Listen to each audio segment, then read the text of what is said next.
Qu'est-ce que vous dites de cette lettre choc, il faut le dire, de Benyamin Netanyahou? Écoutez, vous savez, la situation est extrêmement tendue.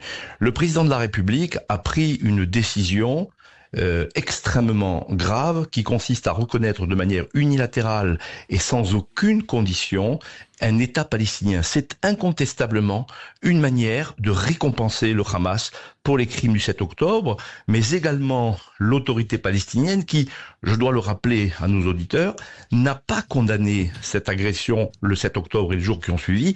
Il a attendu il y a quelques jours, dans cette lettre tellement opportunément envoyée au président de la République, à sa demande d'ailleurs, c'est presque un courrier qui a été dicté par le Quai d'Orsay pour dire qu'il condamnait, etc. Mais beaucoup trop tard, et ce sont là des mensonges que nous connaissons bien, venus d'une personnalité, Mahmoud Abbas, 90 ans bientôt, qui en est à la 20e année de son mandat de 4 ans, qui est quelqu'un de totalement corrompu et qui participe de cette radicalisation de la société palestinienne, parce que vous savez, From the river to the sea, Palestine will be free, ce n'est pas que le slogan du Hamas, c'est le slogan de tous les Palestiniens, malheureusement, aujourd'hui, que ce soit dans la bande de Gaza ou en Cisjordanie. Et par conséquent, le président de la République qui prend cette décision tout seul contre l'avis de la population française, parce que je rappelle que 78% des Français sont opposés à cette reconnaissance unilatérale sans condition. Non pas à un État palestinien, non pas à une solution négociée, non pas à la paix. Mais qu'est-ce que vous dites ce matin, Arieh Ben Samoun, pour bien comprendre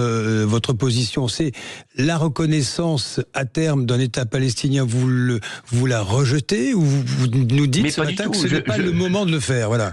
Ce n'est pas une question de moment seulement, c'est une question également d'interlocuteurs, de partenaires, de conditions dans lesquelles cet État de Palestine, ou en tout cas cette solution pacifique négociée entre les Israéliens et le monde arabe en général. Je rappelle que ce que l'on appelle la question palestinienne est née très tardivement, après la guerre déclenchée par les Arabes pour éradiquer Israël. Ce n'est pas la question de l'État palestinien qui a provoqué la guerre, c'est l'existence même d'Israël qui a provoqué la guerre de 1948, que les Arabes ont déclenchée et qui a provoqué à la fois un exode de réfugiés, comme cela malheureusement se fait dans toutes les guerres, et qui a cristallisé cette question palestinienne. Par conséquent, il y aura la paix un jour avec le monde arabe et ça inclura également une solution politique pour les Palestiniens, pour les Arabes palestiniens qui vivent dans la bande de Gaza et en Cisjordanie, Judée, Samarie, et à partir de là, les choses pourront se faire, mais dans le cadre